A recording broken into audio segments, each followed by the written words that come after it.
Sati's dishonor gives up life. When Sati reached where Daksha was performing his yagya, she met her mother and sisters. They met her with all the respect and honor, but Daksha did not even cast a glance at her. Imitating him, many other people did the same. But Sati, not bothering about the disrespect shown to her, made salutations to both her parents. When she reached near the Yagamandap, she saw that shares of all the deities was there except that of Shiva. She became furious and asked her father as to why was Shiva not invited to the yagya. Daksha then made fun of Shiva and cursed him. This made her more angry, and she declared that she would give up her life in everybody's presence. After the declaration, her mind was engrossed by the thoughts of Shiva. Sati then sat in Padmasan and closed her eyes. By her yogic powers she united with Shiva and her lifeless body fell into the Yagakunda. This incident shocked everybody, and the Rudraganas furiously picked up their weapons. Right then a heavenly voice was heard. "O mean Daksha! Share on you! You are a sinner and a fool. Now you are certain to face the wrath of Shiva. Because of your act, the deities too will have to suffer." Daksha became scarred. He immediately eulogizing Lord Vishnu. Virbhadra cuts off Daksha's head. When Nandi informed Shiva about Sati's death, he became very furious. He angrily pulled out a lock of hair and dashed it against the mountain, which got divided into two parts. From one part manifested the valiant Virbhadra, and from the other part Mahakali. Virbhadra and Mahakali were instructed by Shiva to destroy the yagya of Daksha and to kill all the people who were present during the time of Sati's death, including the deities and the sages. After getting the instructions from Lord Shiva, Virbhadra marched with a huge army which included the mighty Shivganas like Dakini, Bhairav and Kapilish etc. Goddess Kali too joined him with her army, which consisted of all her 9 incarnations like Katyayani etc. As the army marched on, numerous auspicious signs were visible. On the other hand, Daksha experienced many inauspicious signs. His left eye, left arm and left thigh started throbbing. He saw the vultures flying over his head. He heard the sounds of jackals howling. Daksha then prayed to Lord Vishnu to rescue him from the imminent wrath of Lord Shiva. Lord Vishnu preached Daksha and said, "Daksha, since you have committed the greatest sin by dishonoring Shiva and Sati, even I cannot prevent the calamities which you are certain to face." As Lord Vishnu was preaching Daksha, suddenly there was a loud commotion. The army of Virbhadra had arrived. Daksha was frightened and again prayed to Vishnu to save his life.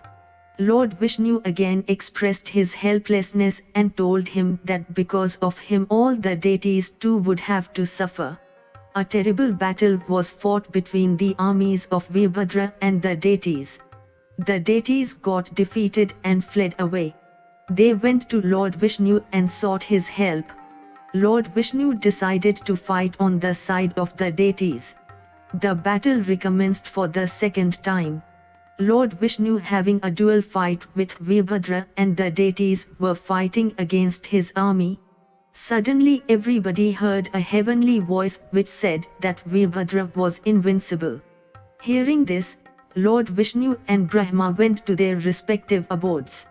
Daksha ran for his life and hid himself behind the atta where the yagya was being performed. But Virbhadra pulled him out from there and severed his head. He then threw his head in the Agni Kunda. After this he returned back to Kailash accompanied by his army. Shiva Dadiche fight and Vishnu Dadiche fight. Narada, who was listening to the divine tales of Shiva with rapt attention, was very curious to know about the reasons why Lord Vishnu attended a yajna where Shiva was not invited, and why did he fight a battle against Veerbhadra despite knowing about his invincibility. Lord Brahma told him that all this happened due to the curse of sage Dadichi. In the ancient times, there used to live a king named Kshuva, who was a great friend of sage Dadichi. Due to some reasons, both of them developed animosity towards each other. Dadichi considered himself superior because of being a Brahman. On the other hand, Kshuva considered himself superior on account of his wealth. The dispute took a worst turn and Dadichi punched him on his head. As a result, Kshuva fell down unconscious. When he regained his consciousness, he struck sage Dadichi with his weapon named Vajra, which injured Dadichi. Dadichi sought the help of Shukracharya. Shukracharya healed his wounds by his mantras. He also taught Dadichi the Mahamrityunjay mantra. Dadichi then did a tremendous penance to please Lord Shiva. Lord Shiva appeared before him and blessed him with 3 boons. They were: 1. His bones would become as hard as lightning, Vajra. 2. He would not be killed. 3. He would never be humiliated. Armed with these 3 boons, sage Dadichi again went to fight Kshuva. He kicked him. In return, Kshuva too attacked him with his weapon named Vajra, but it did not have any effect on Dadichi as his bones had become as hard as lightning. King Kshuva did a tremendous penance to please Lord Vishnu. Vishnu revealed to him that Dadichi had become immortal because of the blessings of Lord Shiva, but assured him that he would certainly help him in defeating Dadichi. Lord Vishnu then visited the hermitage of sage Dadichi, disguised as a Brahman. On being asked by Dadichi about the purpose of his arrival, he said that he had come with a desire of a boon on his heart. Sage Dadichi, by his yogic power, came to know about the real identity of a Brahman. He told that he had been caught. Lord Vishnu was ashamed. Lord Vishnu then went back to Kshuva and instructed him to go to sage Dadichi and act as if he had accepted his superiority. Kshuva went to sage Dadichi and did as he was instructed to do, but Dadichi did not believe his words. Now Lord Vishnu became angry and tried to kill him by his Sudarshan Chakra, but he was not successful, as the chakra, which was given to him by Lord Shiva himself, was not willing to harm a devotee of Shiva. Lord Vishnu then tried to kill Dadichi by shooting volley of arrows. The deities too attacked with their weapon. Sage Dadichi threw a handful of kush grass, initiated with mantras towards them, which destroyed all the weapons of the deities. In the meantime, Lord Brahma arrived on the scene accompanied by Kshuva. He told the deities that it was futile to fight with Dadichi as he was invincible, due to the boon given by Lord Shiva. Ultimately, King Kshuva begged his forgiveness for his offense. Dadichi forgave him but cursed Vishnu, including all the deities, that they would be burned to ashes by the wrath of Rudra. This was the reason why all the deities and Lord Vishnu attended the yajna, organized by Daksha, and got defeated by Veerbhadra. Daksha revived and yajna completed. The deities, after being defeated by Veerbhadra, went to Brahmaloka and narrated everything about the destruction of Daksha's yajna and also how his head was severed by Veerbhadra. Brahma became very sad. To bring Daksha back to life and to accomplish the still unfinished yajna, he went to Lord Vishnu to take his help. All the deities accompanied him. Lord Vishnu told them that it was wrong on the part of Daksha to have shown disrespect to Shiva. The deities were wrong to support him. Lord Vishnu then went to Kailash mountain, accompanied by Lord Brahma and all the other deities. All of them eulogized and worshipped Shiva. They also requested him to bring Daksha back to life. Lord Shiva became very pleased and agreed to make Daksha alive. All of them went to Kanakal where Daksha had organized the Yagya ceremony. Vibhadra accompanied them. When they reached the site, Lord Shiva could not hold his laughter after seeing the destruction of the site. Anyway, he joined the head of a goat to the torso of Daksha's body and made him alive. He also compensated for all the losses which had been caused by the destruction. All the deities became very pleased and they eulogized Shiva. Becoming pleased by the invocation and eulogy of the deities, Lord Shiva preached Daksha in the following way: the person who has the right knowledge, Jnani, is the supreme among all human beings. An action which is performed in one's ignorance and jealousy does not liberate a man from his world bondages. O Daksha then accomplished his yagya singing the praise of Lord Shiva. He also gave lots of donation to the Brahmins. They everybody returned to their respective houses being fully satisfied. Sati, the daughter of Daksha, was reborn as Gauri, the daughter of Himalaya and Mana. By her tremendous penance she again had Lord Shiva as her husband.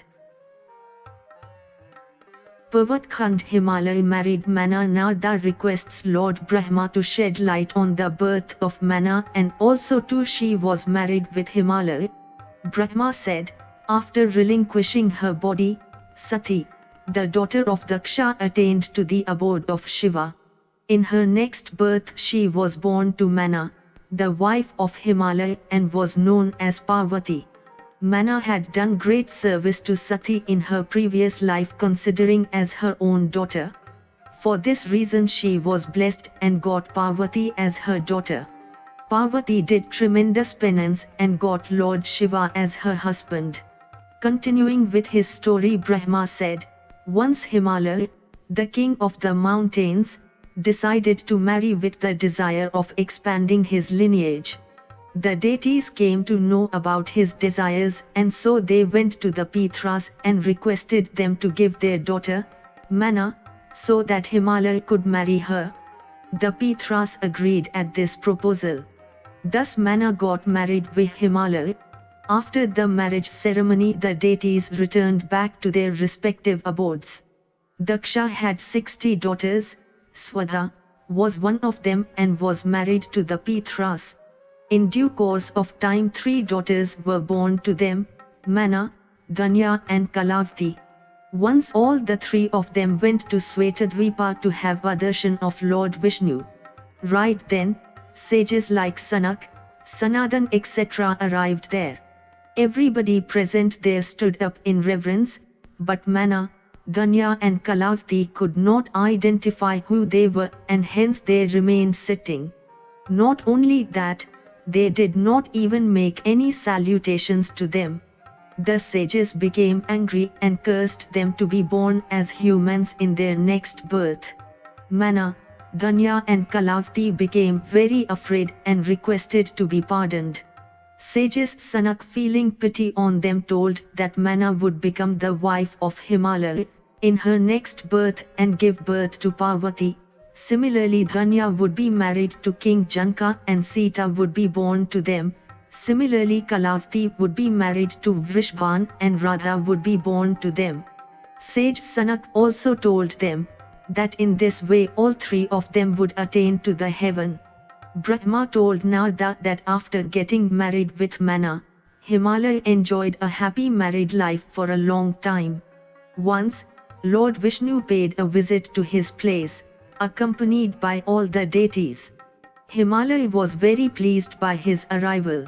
After making salutations, he asked for the purpose of their visit. The deities revealed to them that very soon the incarnation of Sati, Parvati, is going to take birth. Therefore, O Himalaya, be prepared for that glorious occasion, said the deities. Himalaya was very pleased at this news. The deities started invocating Uma. Being pleased by the invocation made by the deities, goddess Uma assured the deities about her arrival in this world. She told that her incarnation would take place in the house of Himalaya, and by the virtues of her tremendous penance she would get Lord Shiva as her husband. She also told the deities that she was satisfied by the service of manna, done to her in the previous life. After being assured, the deities went back satisfied. Birth of Parvati. Himalaya and Manna commenced their penance with the objective of getting Uma as their daughter. Manna did a tremendous penance which lasted for 27 years. Goddess Uma became very pleased by her penance. She appeared before her and asked her to demand anything she wished for. Manna expressed her desire of having 100 valiant sons and a daughter, who would be worshipped by the people in all the three worlds. Goddess Uma blessed her by saying Tathastu. Manna narrated this incident to her husband Himalaya. He became very pleased. In due course of time 100 sons were born to Manna. One of the sons was Mainak, who possessed supreme qualities. Due to some reasons, Indra had severed the wings of Mainak's 99 brothers, but by taking the refuge of ocean Mainak was able to survive the assault of Indra's Vajra. Himalaya and Manna engaged themselves in the worship of Shiva and Shakti, day and night. After some days Parvati manifested herself by taking birth. After her birth the whole mountainous region of Himalaya became illuminated by her radiance. After taking her birth, Parvati gradually started growing up. Variva names given to her like Girja, Uma, and Jagdamba. Himalaya and Manna felt proud of their fate, which had made them the parents of an incarnation. Seeing the childhood place of Uma, their hearts knew no bounds. One day sage Narada arrived there. Himalaya requested him to study the palm of Parvati, as he was curious to know about her future. After studying the lines of the palm, Narada predicted that Parvati was destined to be the wife of an entity, who would be beyond the reach of all the three qualities. He also revealed to them that her husband would be devoid of any flaws and would be self-born Rudra. Narada told Himalaya that to have Rudra as her husband, Parvati will have to accomplish great austerities and penance. Narada then went away. When Uma had attained the marriageable age, Manna requested her husband a suitable bridegroom for her. Himalaya told her that the words of Narada would never go in vain, hence Uma should be asked to do penance, so that she could have Rudra as her husband. But Manna was disinclined in forcing her tender daughter, Parvati, into such hardships like penance. Parvati then told Manna about her dream, in which she had seen a Brahman instructing her to do penance in order to have Rudra as her husband. Manna told Himalaya about Parvati's dream. Himalaya then revealed to Manna about his own dream, in which he had seen Lord Shiva doing penance at Kailash mountain. He had tried to give Parvati to him. Shiva was unwillingly to have her service. But Shiva ultimately changed his mind after being satisfied by Parvati's replies. Himalaya said, I saw in my dream that Parvati had pleased Shiva by her tremendous penance, and ultimately both of them got married. Manna was satisfied and waited eagerly for that auspicious moment. The birth of Mars. Once, when the Ganesha of Shiva praised the glory of Mother Sati, Lord Shiva became overjoyed just like an ordinary human being. In his joy, he traveled all around the three worlds without any clothes on his body. He returned back to Kailash and went into meditation. While he was engrossed in his samadhi, 3 drops of perspiration originated from his forehead fell down on the earth. From those drops manifested a very beautiful infant, who was of reddish complexion and who had 4 arms. Seeing the child, Lord Shiva became concerned about his upbringing. Right then, Mother Earth manifested and Lord Shiva entrusted the job of child's upbringing. The child was brought up by Mother Earth with great love and care. The child was named Bhaum, as he was nurtured and brought up by Gume, Earth.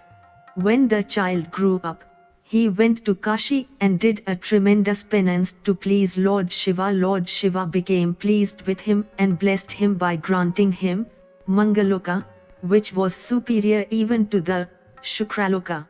The same Boima is established in the solar system by the name of Mars. Shiva arrives at Himalaya and conversation with Parvati. One day Lord Shiva, accompanied by his Ganas like Bringi, Nandi, etc., arrived at Himalaya with the purpose of doing penance. When Parvati father Himalaya came to know about his arrival, he went to receive him.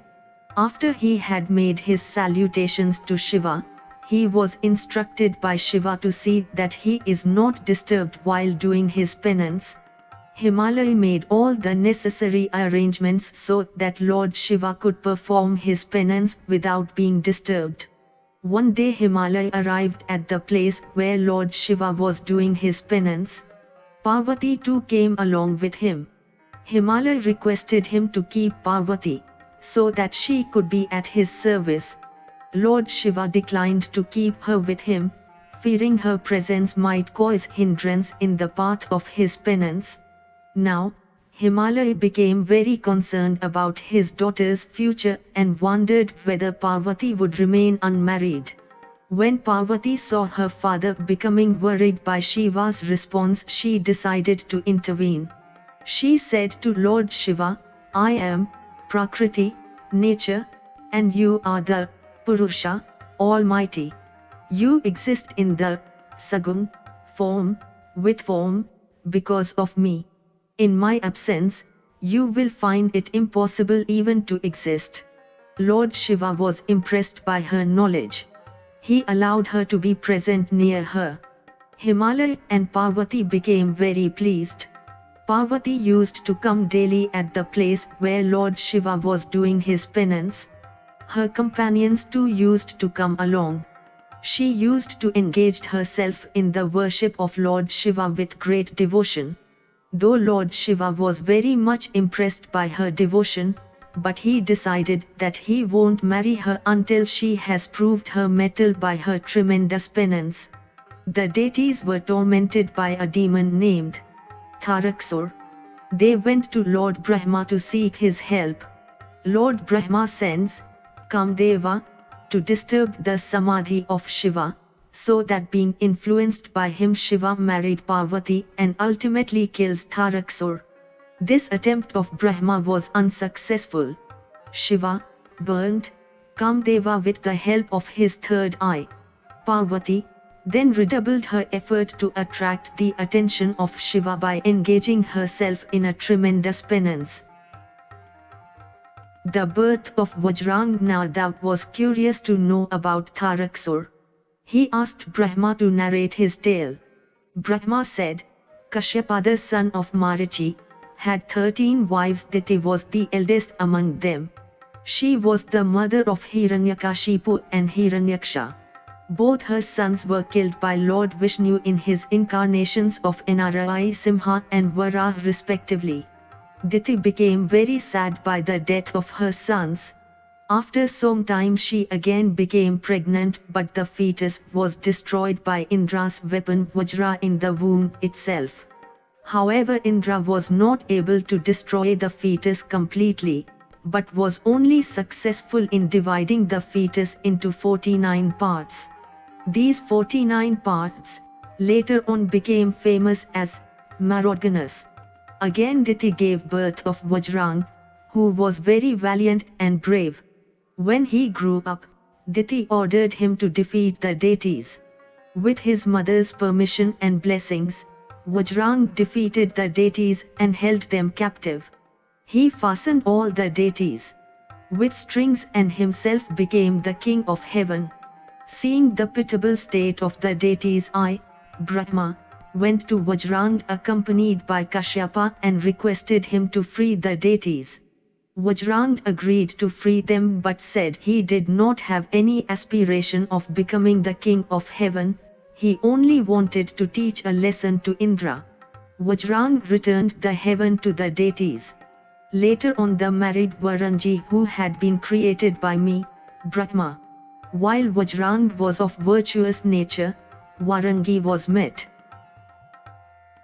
Birth of Tharixer and his penance. Varangi gave birth to Tharixer, the valiant and brave demon.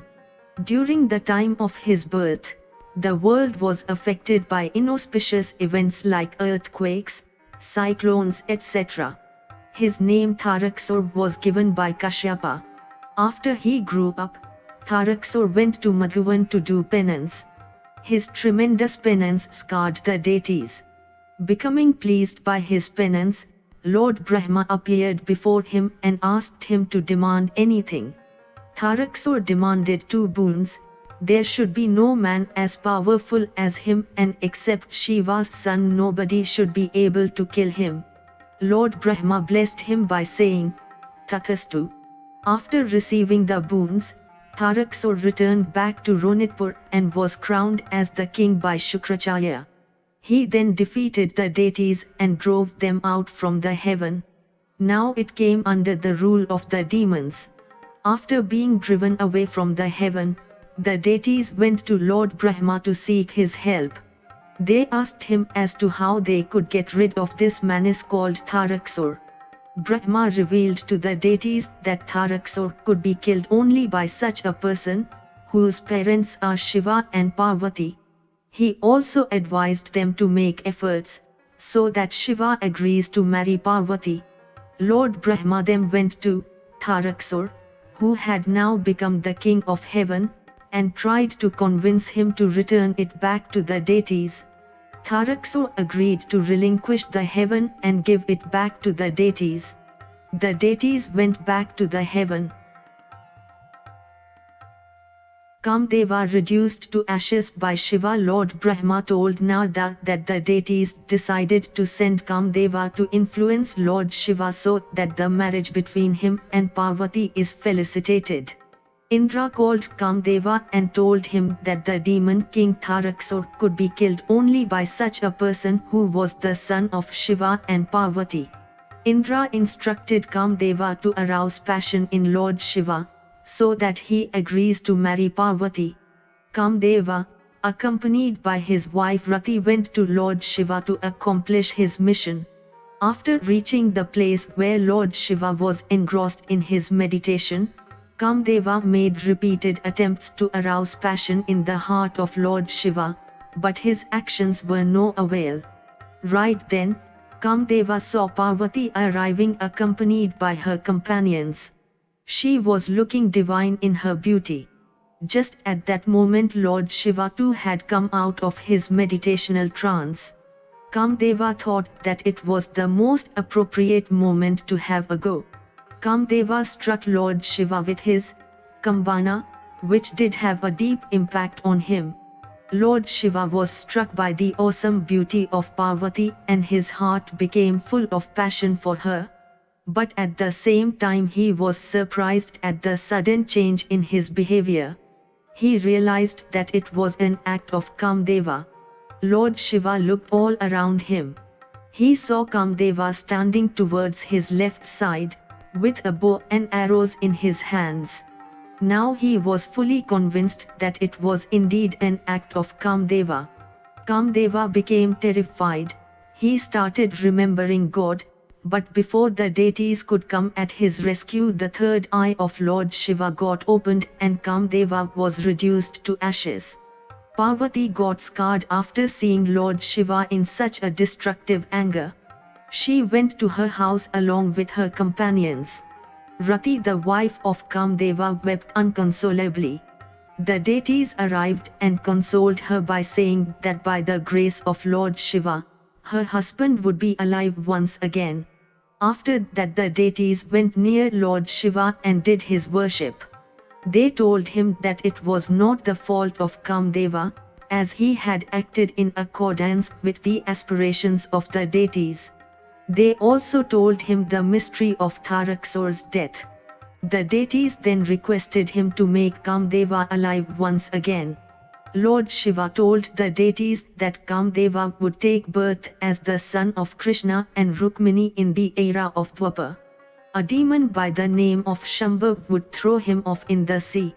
He would kill that demon and marry Rati, who too would be living in a city near the sea. But the deities were not satisfied. They requested Lord Shiva to help Rati to unite with her husband. Lord Shiva then told them that Kamdeva would become his gun, but he also warned them against revealing this fact to anybody. Rati then went to the city where the demon Shambha was expected to appear in the era of Dwapar. The deities too went back to the heaven. Lord Shiva's anger did not subside after the death of Kamdeva, and the whole world started to feel the wrath of Lord Shiva's fury. All the living creatures became terrified. They went to Lord Brahma and prayed to him to save them from Shiva's wrath. Lord Brahma went to Lord Shiva and conveyed their request to him. Lord Shiva agreed to relinquish his anger. Lord Brahma then carried Shiva's fury to the sea and went to the sea. He requested the sea to possess it until the final annihilation. The sea agreed to do this. This way Lord Shiva's fury entered into the sea, and all the living creatures felt a sign of relief. Now thou preaches Parvati does penance. When Parvati reached her home, she became very sad as she was unable to bear the sorrow of Shiva's separation. Sage Narada arrived there. Her father Himalaya narrated the whole story to him. Sage Narada then gave the 5-lettered mantra, Om Namah Shivaya, to her, and he also instructed her to do penance.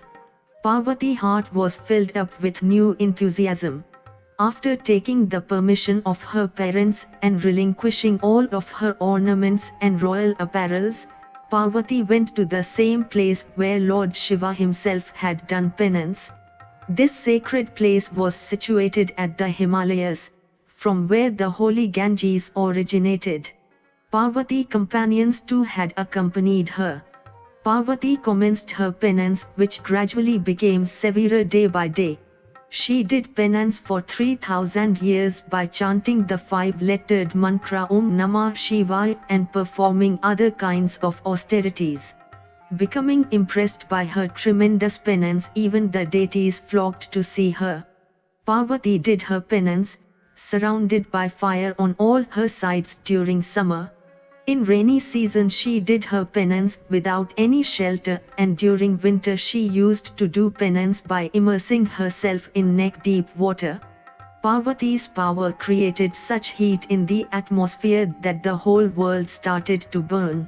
All the deities and sages went to Lord Brahma and told him about the effects Parvati's penance was having on all the 3 worlds.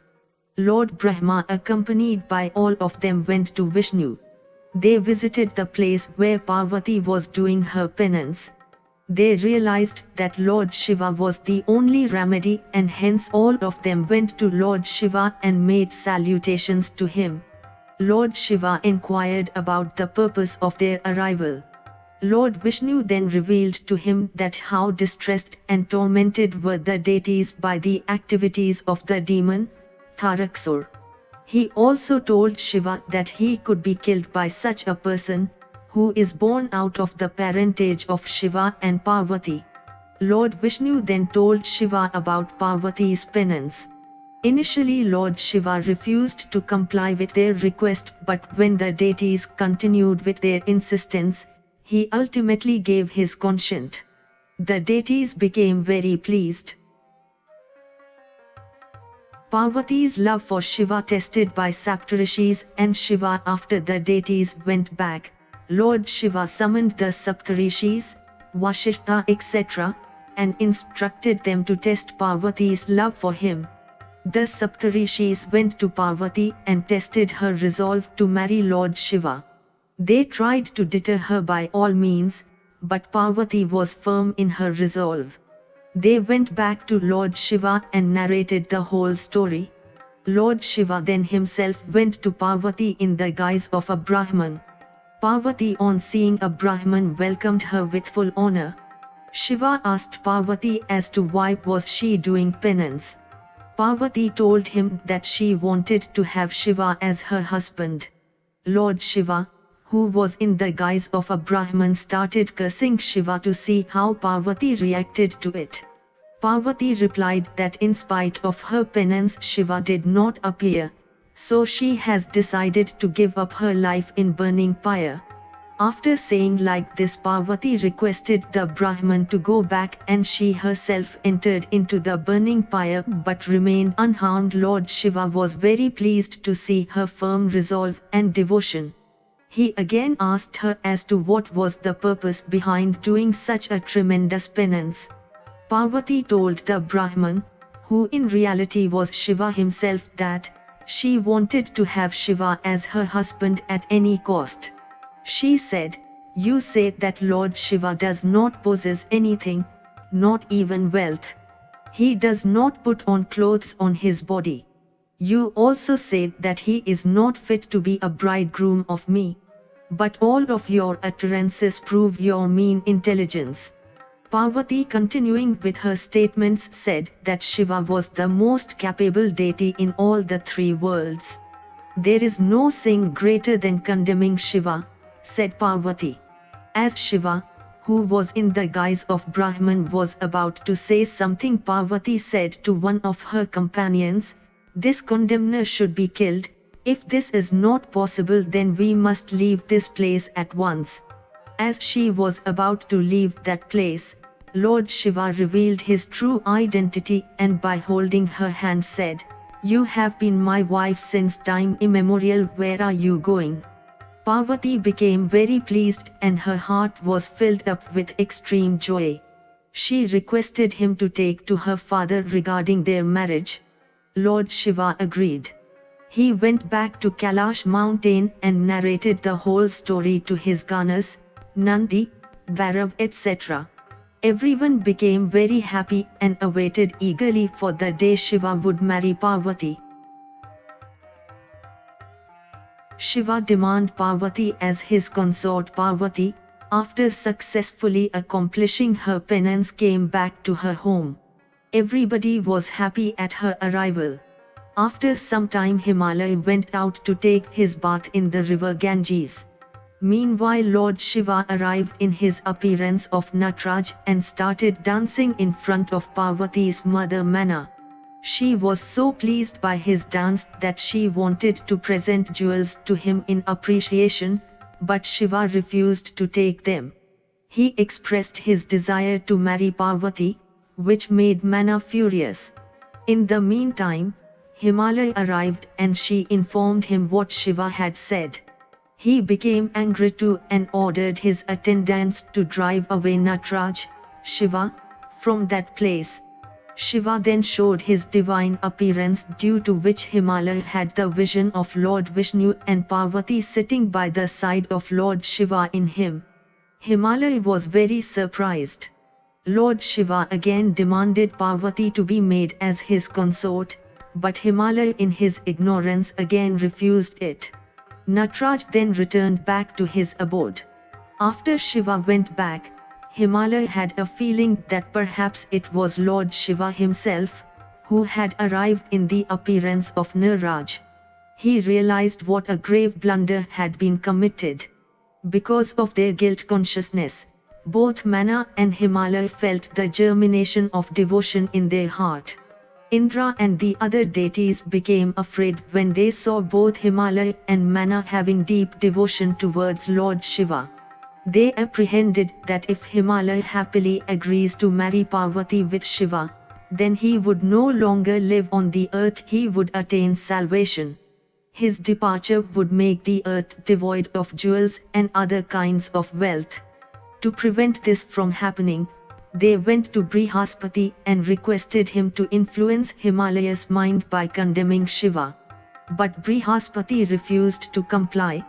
The deities then went to Lord Brahma and made the same request. Brahma refused to meet their demand. Now the deities went to Lord Shiva and requested him not to marry Parvati as it would make the earth devoid of all kinds of wealth. Lord Shiva, feeling pity, agreed to help them.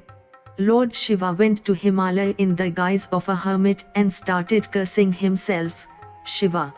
Mana was deeply influenced by the hermit's word and decided not to marry Parvati with Shiva. She also threatened to give up her life along with Parvati if Parvati was married with Shiva against her wish. Lord Shiva summoned the Saptarishis and instructed them to convince Mana and Himalaya to marry Parvati with him, so that Tharixer could be killed. He feared that his actions would have created many misconceptions in their minds. The Saptarishis went to Himalaya and tried to make him, so that Tharixer could be killed. He feared that his actions would have created many misconceptions in their minds. The Saptarishis went to Himalaya and tried to make him understand that there was not any other way out than marrying Parvati with Shiva. They also warned both Himalaya and Mana if they did not give their consent to marry Parvati with Shiva, then she would be forcibly abducted by him, Shiva, causing death and destruction to their whole clan. The Saptarishis then narrated the following story. Aronia, the king. There was a king named Aronia, who belonged to the lineage of 14th Manu Indraswami. He was a great devotee of Lord Shiva. He had 5 queens from whom 100 sons and a very beautiful daughter named Padma were born. When Padma grew up, the king started looking for a suitable match. One day while Padma was taking her bath in the Bhadra river, sage Pipalda arrived there.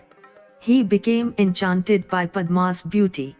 After gathering informations about her from the people, he went to King Aronia and expressed his wish to marry Padma. He threatened him of dire consequences if she was not married to her. Aronia became frightened and gave his daughter to him. Sage Pipalda happily went away accompanied by Padma. But both the king and the queen went to the forest because of the sorrow of giving their young daughter to an old sage. The queen died because of her grief.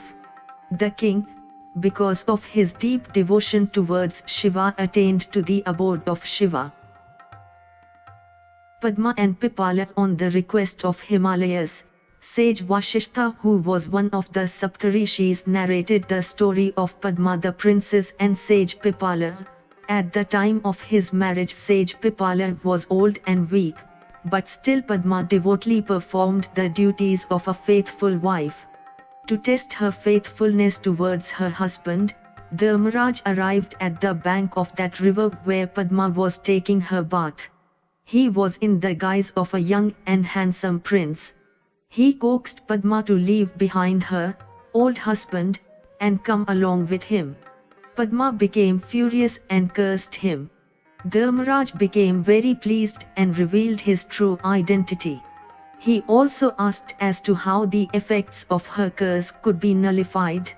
Padma told her that his sins would result in having 4 legs during the era of Satya, but they reduced to 3 during the era of Tirtha, which would again reduced to 2 legs during the era of Dwapar, and ultimately he would have only 1 leg during the era of Kali. Padma also told her that even his single leg would disappear during the ending phase of Kali. This would appropriately act as an atonement for your sins, said Padma. Dharmaraj blessed her by saying that she would have 10 sons and also that her husband would possess youth and long life for eternity. After listening to this story, Himalaya agreed to marry Parvati with Shiva. The Saptarishis then went back to Lord Shiva and gave the good news to him. Himalaya then requested sage Gaga to prepare a beautiful Lagnapatrikas which were then sent to his near and dear ones. He then requested Vishwakarma to construct a beautiful mandap for the marriage, which was constructed by him in a very short time. Lord Shiva's marriage procession. divine place, Lord Shiva invited all of his Ganas to the marriage ceremony.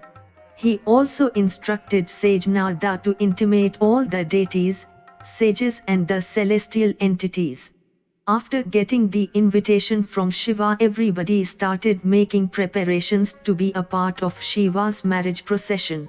The seven mothers Brahmi, Maheshwari, Kaumari, Vaishnavi, Vahai, Aindri and Chamunda dressed him up beautifully. Shiva then performed all the necessary karmas to pacify the planet.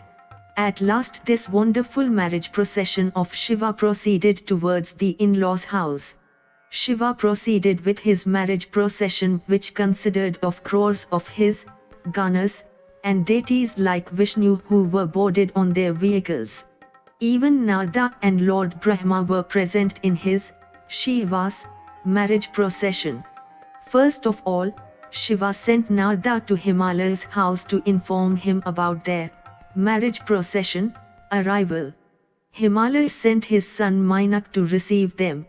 When Mana saw that the marriage procession was coming, she curiously told Narada about her desire to see her son-in-law. Shiva understood the arrogance which her desire contained. He wanted to teach her a lesson. He sent all the deities one by one. Mana mistook each one of them to be Shiva, but was later informed by Narada that in fact they were not Shiva but the attendants of Shiva.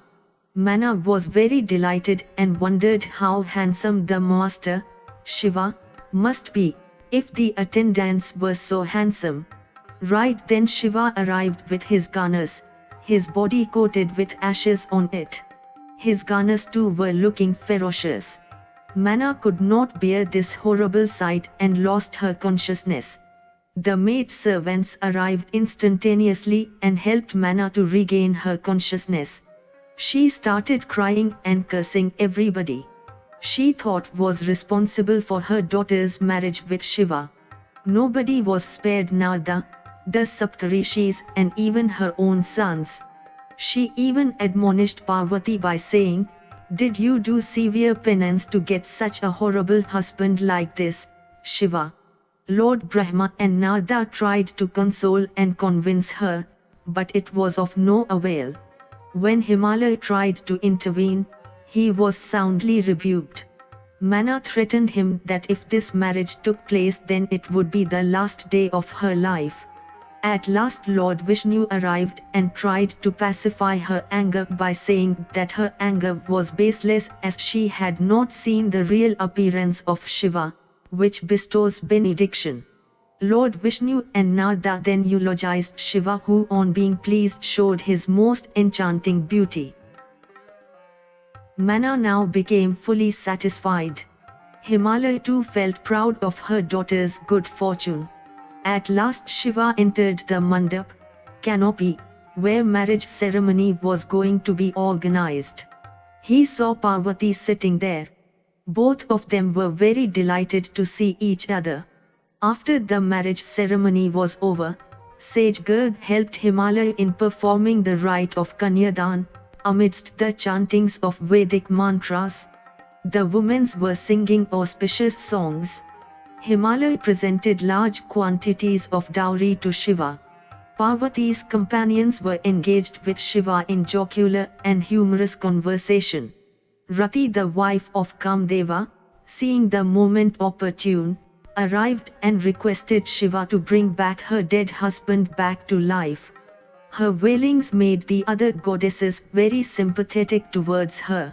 They too requested Shiva to make her dead husband back to life. Feeling pity on her condition, Shiva brought back Kamdeva back to life from the ashes which Rati had given to him.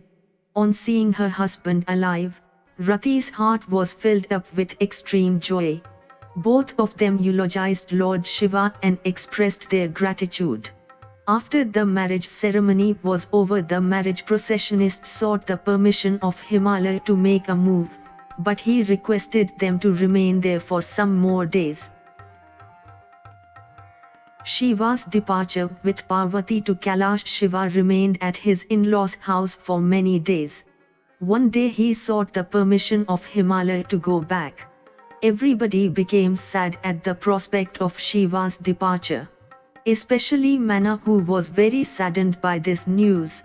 At last it was time for Shiva to depart for Kailash, accompanied by Parvati.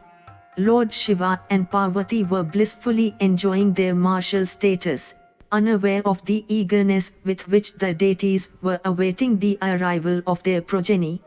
Tharixer, the demon, continued tormenting the deities.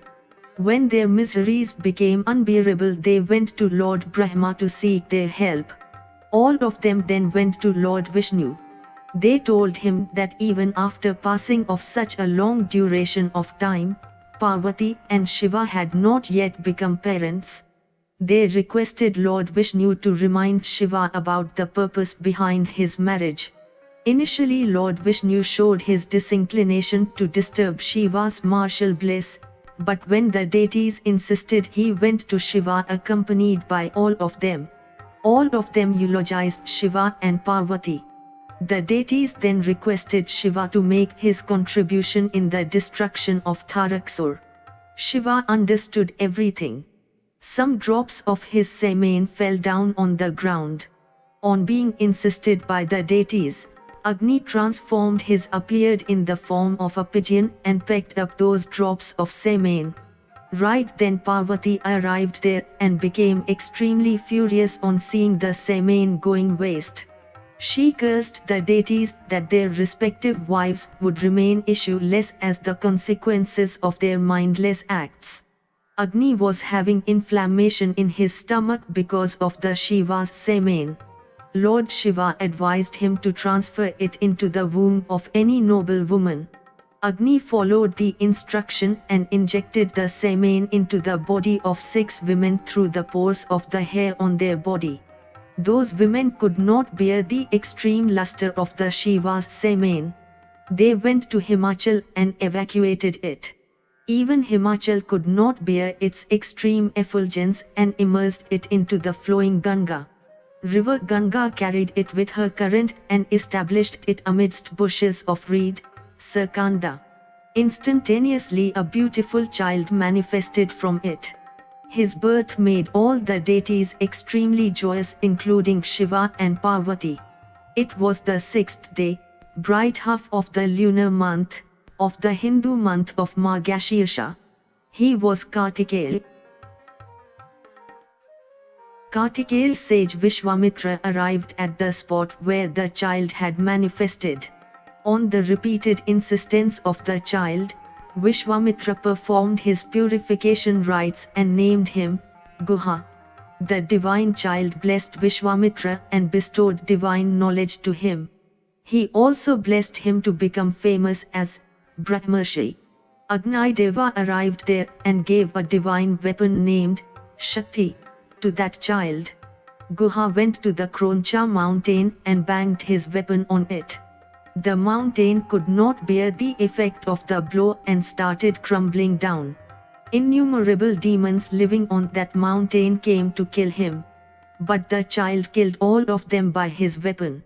When Indra heard about his bravery, he came along with other deities to fight him. Indra assaulted Guha with his Vajra on the right side of his body, which resulted into the manifestation of a very powerful entity named Shak. Indra again assaulted him on the left side of his body, from which manifested an extremely powerful entity named Vishak. Indra assaulted Guha for the 3rd time. This time his chest was the target. From this 3rd blow of Indra manifested Nagam. Guha, accompanied by all the 3 powerful entities Shak, Vishak and Nagam, attacked Indra and his army, but they fled away. 6 goddesses arrived on the scene. All of them tried to feed that small child out of affection. They started quarreling among themselves. Right then they were surprised to see the child appearing with 6 heads. Now their problems were solved. Each of the goddesses fed their breast milk to the child. They took Guha with them and brought him up with great love and care. Guha later on became famous as Kartikeya. One day, Parvati curiously asked Shiva about his semen which had fallen on the ground. Lord Shiva summoned the deities and asked them about it. The deities narrated the whole story. Both Shiva and Parvati were very pleased to know about Kartikeya. Lord Shiva then ordered his Ganas to bring Kartikeya from the possession of Kritika. The Ganas reached Badrikasharama where Kritika lived.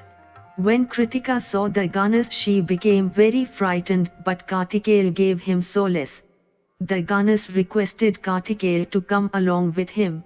Kartikeya happily took permission from his mothers and proceeded to meet Shiva and Parvati. At the time of Kartikeya's departure, the mothers had become very emotional. Kartikeya consoled them. He then boarded the beautiful chariot which had been sent by Parvati and proceeded towards Kailash mountain. All the deities including Shiva were eagerly awaiting his arrival.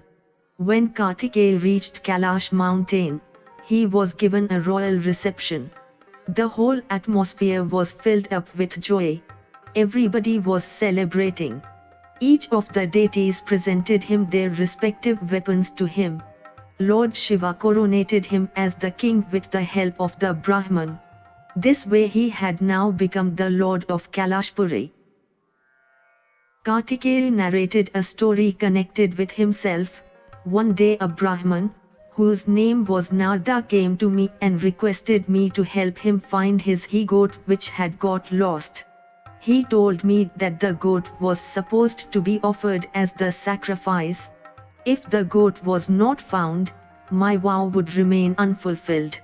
Said Narada, I went in search of that goat. I found it in the Vishnuluka where it was creating nuisance. When the goat saw me, it tried to attack me with its sharp horns. I climbed on its back. After traveling through all the three worlds, the goat returned back to his original place. I climbed down from its back. Narada arrived and demanded his goat. I told him that his yajna had been accomplished by my blessings and there was no need to sacrifice the poor goat. Narada, the Brahman, went back satisfied. Killing of Tharixer. The deities were very encouraged by the presence of Kartikeya amidst themselves. They were beaming with confidence and enthusiasm. The deities assembled at the seashore. Tharixer arrived there with his huge army. The battle began. Tharixer appeared to be invincible. His blow was so severe that Indra fell down unconscious. All the Lokpalas met the same fate. After that, Tharixer fought with Virabhadra and made him unconscious. Even Lord Vishnu could not sustain for long and was ultimately defeated. Lord Brahma requested Kartikeya to fight with Tharixer as nobody except him would be able to kill him. On being instructed by Lord Brahma, Kartikeya came forward to fight with Tharixer. Tharixer ridiculed the deities for taking the shield of a small child. If he gets killed by me, the responsibility should lie on you, thundered Tharixer. A fierce battle started between both of them in which both of them got injured. At last, seeing an opportune moment, Kartikeya hit Tharixer on his chest with his weapon Shakti.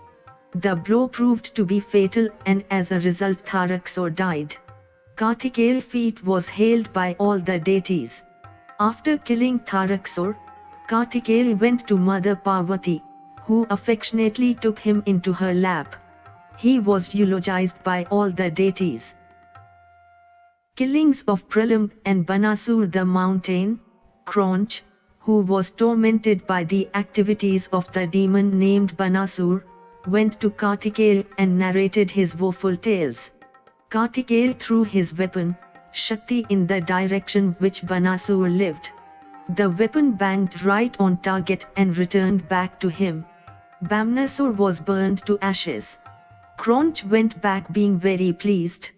The mountain, Kronch, established 3 Shiva lingas to please Lord Shiva.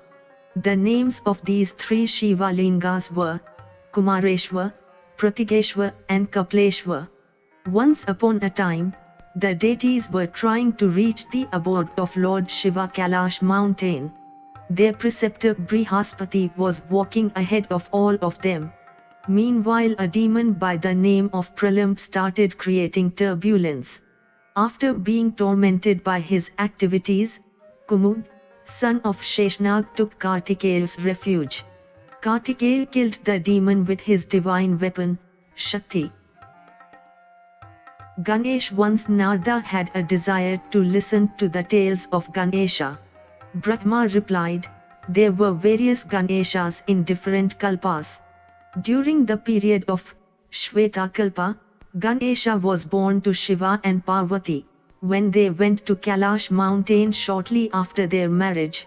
Once while going to take her bath, Parvati instructed Nandi to stand guard at the entrance and not to allow anybody to enter the premise without her permission. Lord Shiva arrived there by chance. Despite of Nandi's refusal to allow him in, he went inside. Parvati did not like this. One day it happened so that once again, Parvati wanted to take her bath. She made an idol from the dirt of her body. She made the idol alive and instructed him not to allow anybody without her permission. She also gave him a stick for his protection. Incidentally, Lord Shiva arrived once again. He tried to enter inside, but Ganesha refused to let him go inside. But when Shiva tried to go inside forcibly, Ganesha hit him with his stick. Lord Shiva became furious and ordered his Ganas to kill him. The Ganas of Shiva attacked Ganesha, but all of them were no match for him. After being defeated by Ganesha, the Shivganas went to Shiva and narrated everything. While the Shivganas were narrating their stories, Lord Brahma, Lord Vishnu and some other deities arrived there. Lord Brahma then went to Ganesha to convince him, but as soon as Ganesha saw him, he tried to attack Lord Brahma. Brahma came back without achieving anything. After this, Lord Shiva himself came to fight Ganesha. Shiva severs Ganesha's head. Later given elephant head. A fierce battle was fought between Shiva and Ganesha. When Lord Shiva realized that Ganesha was dominating the fight, he severed his head with his Trishul. Parvati became extremely furious at the death of Ganesha. Her anger resulted into the manifestation of innumerable goddesses, who started creating havoc on the deities. The deities became frightened and they were forced to take the refuge of Parvati. They eulogized her and requested to be pardoned. Parvati told them that they could be saved only when Ganesha becomes alive and becomes worshipable just like the deities. The deities went to Lord Shiva and requested him to make Ganesha alive once again. Lord Shiva instructed them to go in the northern direction and bring the head of any creature they might find and join it with the trunk of Ganesha. The deities followed the instruction and went in the northern direction. They found an elephant which had only one tusk. They severed the elephant's head and joined it with the trunk of Ganesha. By the blessings of Shiva, Ganesha became alive once again. The deities worshipped Ganesha and returned back to their respective abodes. Ganesha's marriage. Both Kartikeya and Ganesha grew up to become handsome youths in due course of time. Shiva and Parvati started to think about their marriage. When Ganesha and Kartikeya came to know about the plan of their marriage, both of them started quarreling among themselves as to who should get married first. Lord Shiva and Parvati devised a plan to sort out this problem. They told them that whoever between them return after circumambulating the earth will get married first of all. Kartikeya and Ganesha agreed. Kartikeya proceeded on his journey to circumambulate the earth. Ganesha was very intelligent. He requested his parents, Lord Shiva and Parvati, to sit at a place together and circumambulated them for 7 times and said, according to Veda, Circumambulating one's parents give virtues equivalent to that of circumambulating the whole earth. So now you must get me married first. Lord Shiva and Parvati were very impressed by his intelligence. They decided to get him married with Siddhi and Riddhi, the daughter of Vishwarup Prajapati. In due course of time 2 sons were born to them, Prem and Labh. While Kartikeya was returning after circumambulating the whole earth, he met sage Narada on the way. He told Kartikeya about Ganesha's marriage. Kartikeya became very sad and felt like having been cheated by their parents.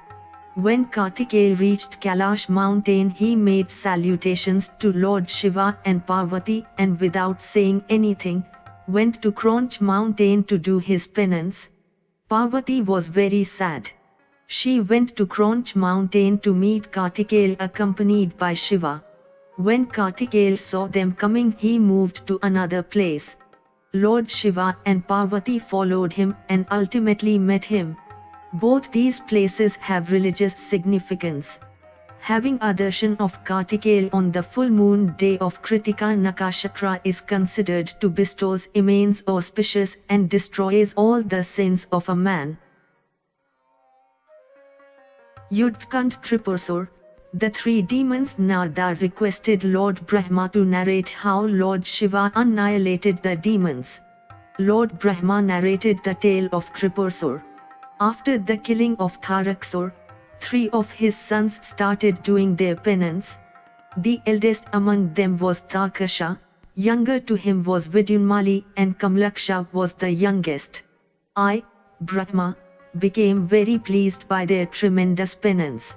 They requested me to create 3 invincible forts for them, which should be full of all kinds of wealth and splendor and which nobody could be able to break. A golden fort was constructed for Tharixer, for Kamlaksha a fort of silver was constructed, and for Vidyunmali iron fort was constructed. I had ordered the demon named Maya to construct these forts. One of these forts was constructed in the sky, the other was constructed on the earth, and the third was constructed in the nether world. After constructing the forts for them, Maya took the responsibility of protecting them. I, Brahma, warned the 3 demons that they would be killed by Lord Shiva. After this I came back. The 3 demon brothers started tormenting the deities. The deities went to Lord Brahma and narrated about their miseries. Lord Brahma instructed them to seek the help of Shiva. They went to Lord Shiva and explained about their woes. They also requested Shiva to eliminate those 3 demons. Lord Shiva instructed them to go to Lord Vishnu and said, "The Tripurasurs are very virtuous, so they could not be killed. You all must go to Lord Vishnu and try to seek his help." The deities then went to Lord Vishnu and made the same request. Lord Vishnu performed an oblation. Thousands of armed spirits appeared from the Yagakunda. Lord Vishnu sent these spirits to kill the 3 demon brothers. But these spirits were no match for the Tripurasurs' might and they had to run for their lives. They came to Lord Vishnu and narrated the whole story. Lord Vishnu became very worried. He sent back all the deities and started thinking about the means Tripurasurs could be killed. Lord Vishnu came to the conclusion that the Tripurasurs could not be killed till they remain virtuous and religious. He then created an illusionary entity from his body who had no hairs on his head. He had worn dirty clothes and a bag was hanging down his shoulder. He also had a broom in his head. The entity asked Lord Vishnu about the purpose of his existence and his name. Lord Vishnu told him that his name was Arihan. He also instructed him to create a scripture which stresses upon the importance of action, karmavad, and which is different from the rituals explained in the Vedas. Lord Vishnu specifically instructed him to keep the language of that scripture as simple and degenerated as possible. Lord Vishnu then preached Arihant on the science of illusion, which stressed that the heaven or the hell does not exist anywhere else, but on this earth itself. Lord Vishnu instructed Arihant to get Tripurasurs initiated into with this philosophy so that the demon brothers become irreligious. Vishnu ordered Arihant to make his residence in a desert with his disciples. "You should propagate your philosophy when Kali Yuga arrives," said Lord Vishnu. After giving his instruction, Lord Vishnu disappeared. Arihant then created 4 illusionary entities from his being who were supposed to act as his followers. Their names were Rishi, Yati, Kirya and Upadhyay. Now the time had arrived to enter the forts of Tripurasurs. All of them entered the forts and in a gradual manner started increasing their influence. As a result, the Tripurasurs became irreligious. Not only that, their subjects too became irreligious in a very short time. When the deities saw that the Tripurasurs had become irreligious completely, they went to Lord Shiva and requested him to kill Tripurasurs. Right then Mother Parvati arrived there accompanied by Kartik and Ganesha. She requested Shiva to come along with her into the palace. All the deities followed them and kept on requesting. The deities were angry that Parvati had caused obstacles in the fulfillment of their objective.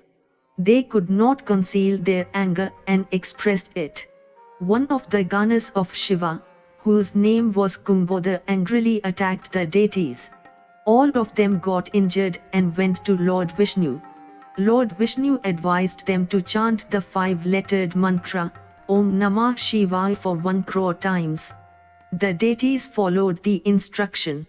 Lord Shiva became pleased and appeared before them.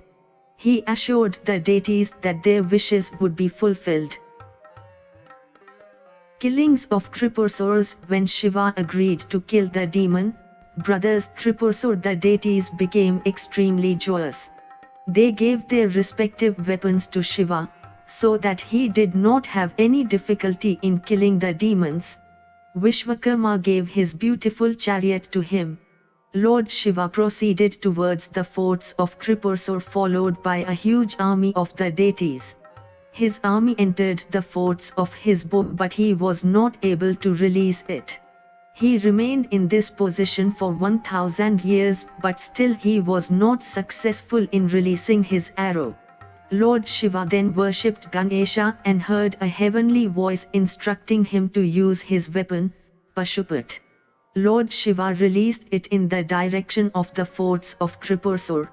All the 3 forts were destroyed by the assault of Pashupat, and it created havoc among the demons. Seeing death and destruction all around them, Tripurasurs prayed to Lord Shiva to have mercy on them.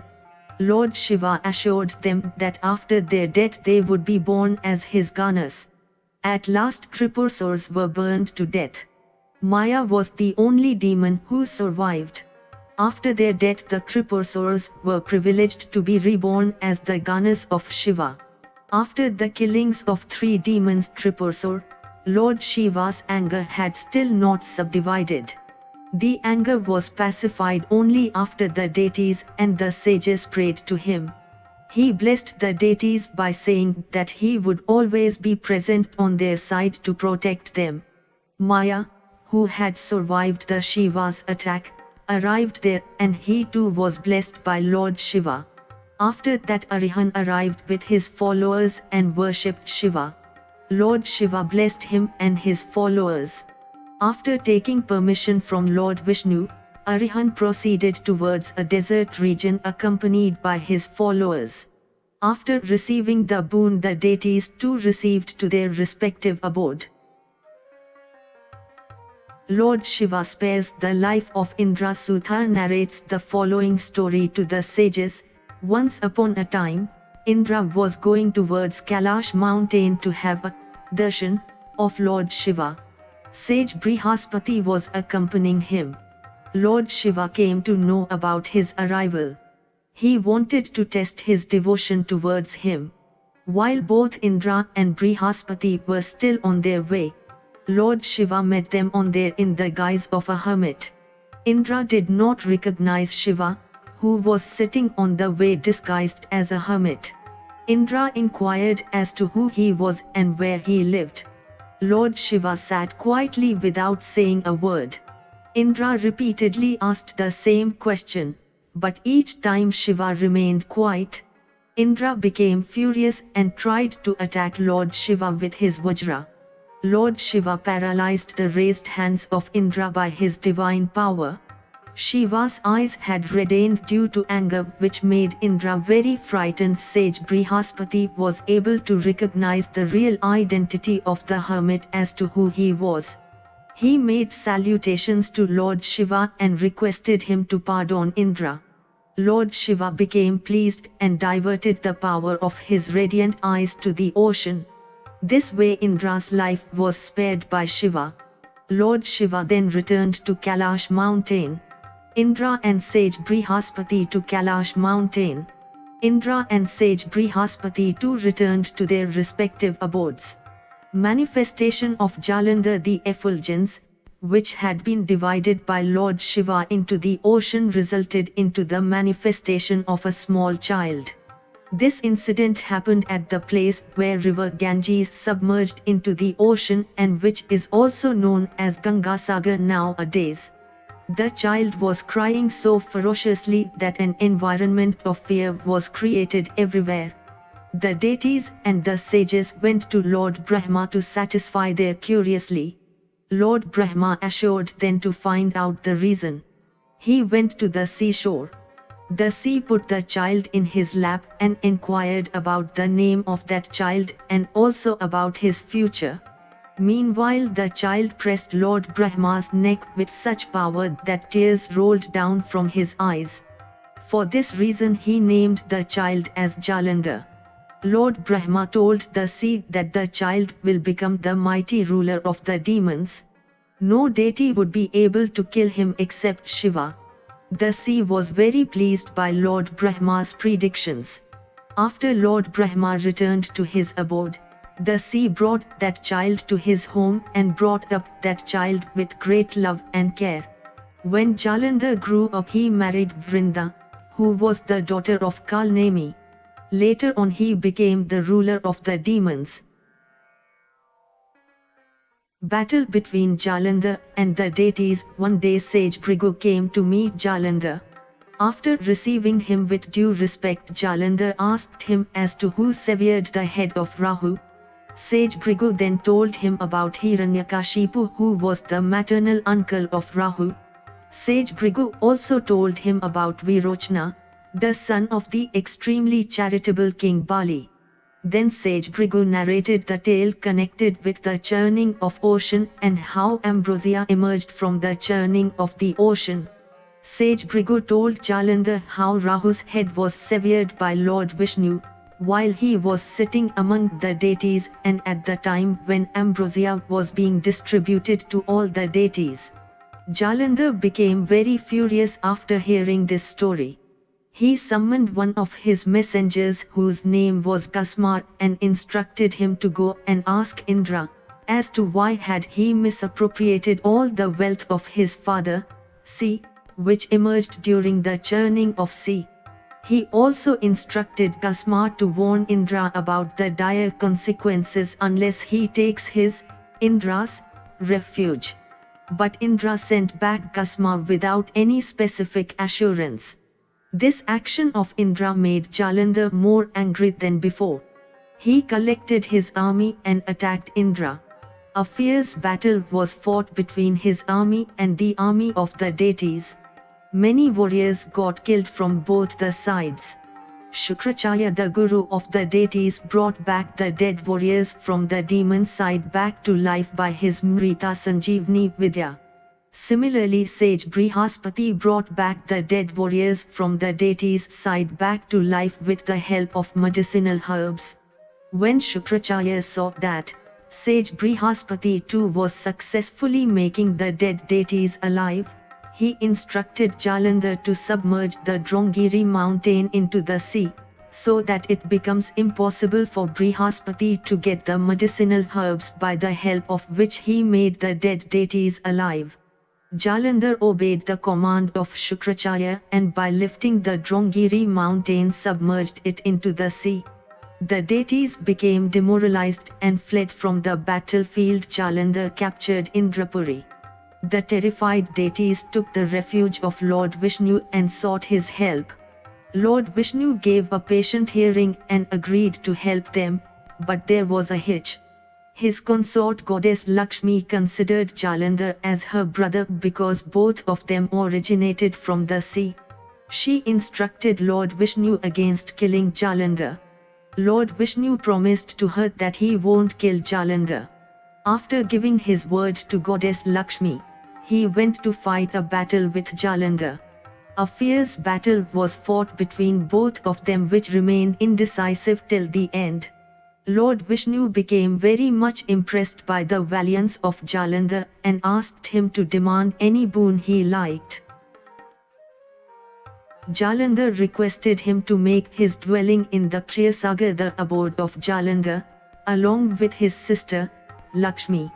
Lord Vishnu agreed to fulfill his wish and started living in the Kshayasagar along with his consort Lakshmi.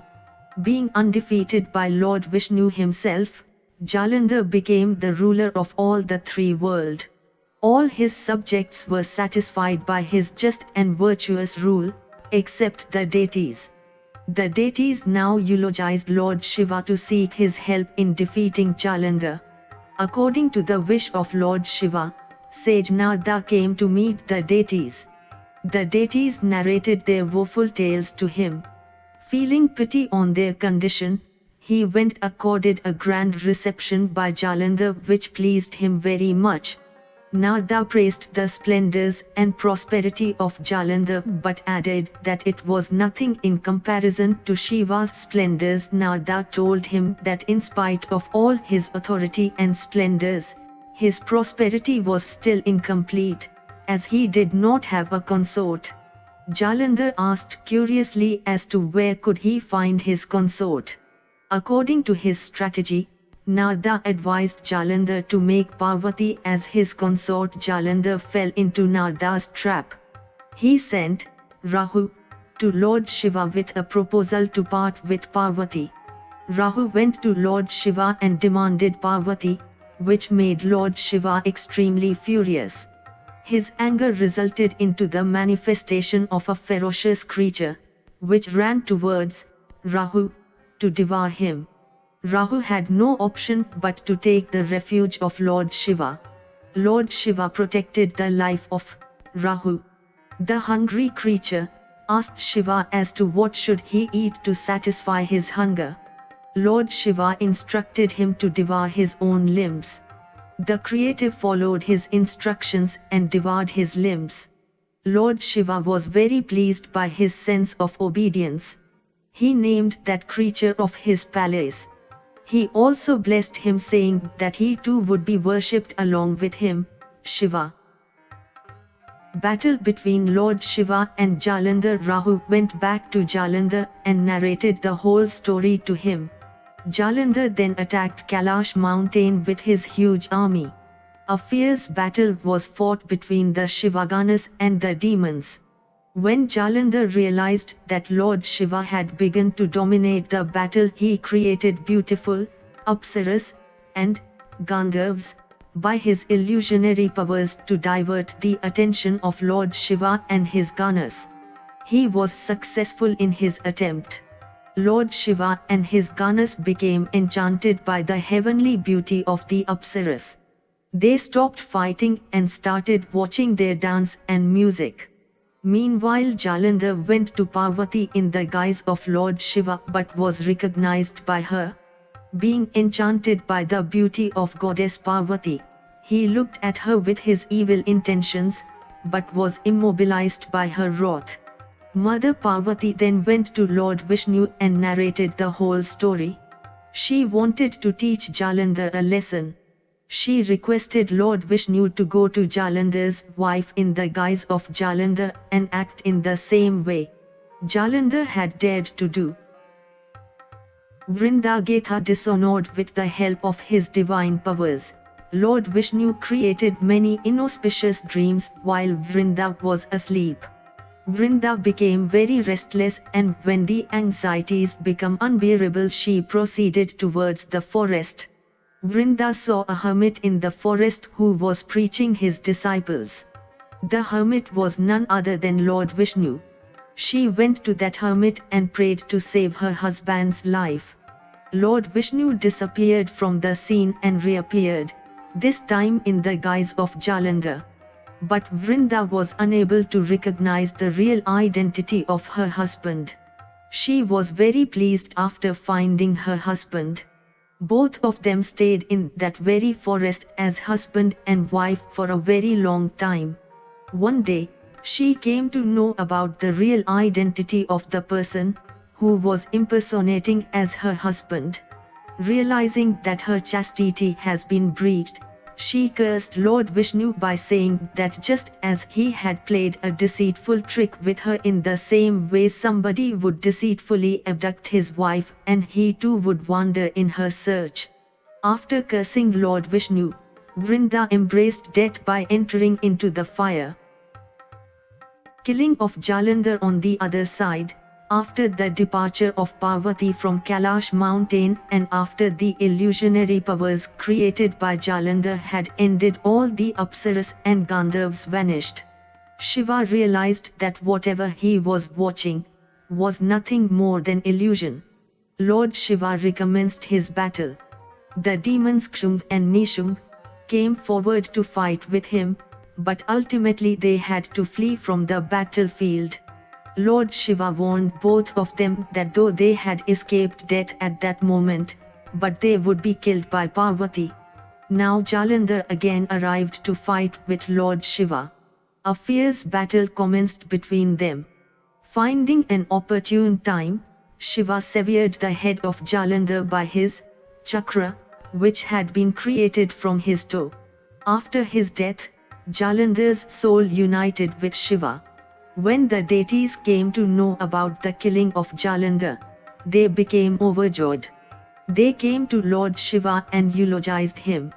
They also hailed his great achievement. After expressing their gratitude, they returned to their respective abodes. Manifestation of Amla, Mirabilan, Tulsi, Basil, and Malti. Lord Vishnu was very much saddened by the death of Vrinda. He took the ashes from the pyre and after applying them on his body started wandering here and there. The deities became very worried to see the condition of Lord Vishnu. They went to Lord Shiva and requested him to eliminate the false attachment with which Sri Vishnu was suffering. Lord Shiva sent the deities to goddess Parvati, saying that she would certainly help in this regard. The deities went to goddess Parvati and prayed to her. She became very pleased and with the assistance of Lakshmi and Saraswati, gave some seeds to them. The deities sprayed those seeds on the pyre, on which Vrinda had given up her life. 3 holy plants manifested from that pyre: Amla, Tulsi and Malti. Later on, Tulsi and Malti attained to the Vishnuluka by the virtue of their respective penance. Birth of Shankachuda and his marriage. Sudha narrated the tale of the birth of Shankachuda and how Shiva killed him with his Trishula. He told the sages that Shankachuda was born to the demon king, Damba. Shankachuda was in fact Sudama in his previous life. He was born in the family of demons due to the curse of Radha. When Shankachuda grew up, he went to Pushkar, Ajmer, Rajasthan, and did a tremendous penance to please Lord Brahma. Lord Brahma blessed him and said that he would remain invincible. He also instructed Shankachuda to go to Badrikasrama, where he would find his would-be wife Tulsi, the daughter of Dharmandvaja. Shankachuda went to Badrikasrama and married Tulsi as per the instructions of Lord Brahma. He then returned back to his capital accompanied by his wife Tulsi. Shankachuda becomes the ruler of all the three worlds. When Shankachuda reached his capital after marrying Tulsi, he was crowned as the king of the demons by Shukracharya. After his coronation, Shankachuda attacked Indrapuri supported by his huge army and defeated the deities. In a very short time all the three worlds were under his control. After being defeated by Shankachuda, the deities went to Lord Brahma and sought his help in eliminating the menace called Shankachuda. Lord Brahma then took them to Lord Vishnu. All of them were taken to Lord Shiva by Vishnu. They expressed their request to liberate them from the troubles created by Shankachuda. Lord Shiva assured the deities that he will certainly kill Shankachuda and hence they should not worry about him. The deities then happily returned to their respective abodes. Lord Shiva sent his messenger named Pushpadnath to Shankachuda to ask him to return back the kingdom of the deities to them. Shankachuda refused to oblige this demand. On the contrary, he expressed his willingness and readiness to fight Lord Shiva. Pushpadnath returned back and narrated the whole story to Lord Shiva. Shiva kills Shankachuda. Lord Shiva was now fully convinced about the inevitability of the battle. He first sent all his Ganas under the leadership of Kartikeya and Ganesha. Later on, Bhadrakali proceeded towards the battlefield with a huge army as per the own wish of Lord Shiva himself. At last Lord Shiva proceeded towards the battlefield accompanied by the deities. All the troops collected at the bank of river Chandrabhaga and rested under the shade of a banyan tree. Shankachuda handed over the kingdom to his son and went to his wife to take her permission before going to the battlefield. His wife was reluctant to allow him to go, but he somehow managed to convince her. He then proceeded towards the banks of Chandrabhaga with a huge army. A fierce battle started between the deities and the demons. Both of them attacked each other with the most destructive weapons. But when the army of Chandrachuda began to dominate the fight, the deities fled away and took the refuge of Lord Shiva. They told Shiva of the number of deities who had been killed while fighting. After the defeat of the deities and the Ganas, Kartikeya and Ganesha went to fight Shankachuda. A spectacular battle was fought between Shankachuda and both of them. Later on they were joined by Bhadrakali. Bhadrakali would have devoured Shankachuda without any problem, but she spared his life because of the boon given to him by Lord Brahma. Now it was the turn of Lord Shiva to join the battle, but even he could not cause any harm to him because of Lord Brahma's boon. While a tremendous battle was being fought between Lord Shiva and Shankachuda, Lord Vishnu appeared and demanded the armor from Shankachuda, which he had put on his body in the guise of a Brahman. Shankachuda gave his armor to him without any kind of suspicion. Lord Vishnu then went to Shankachuda's wife in the guise of her husband, i.e. Shankachuda. He destroyed the chastity of Tulsi, Shankachuda's wife. Shankachuda derived his power from the chastity of his wife and it vanished the moment her chastity was destroyed. Bhadrakali was creating havoc in the army of Shankachuda. Shankachuda became very furious and attacked Shiva. Shiva repulsed his assault and attacked him with his Trishul. Shankachuda, who had become powerless, was killed instantaneously. The deities were very pleased at the death of Shankachuda. After worshipping Lord Shiva, they went back to their respective abodes. If you enjoyed this audiobook, please like and subscribe to be notified of when new audiobooks are uploaded. Thank you for listening and learning. Shanti.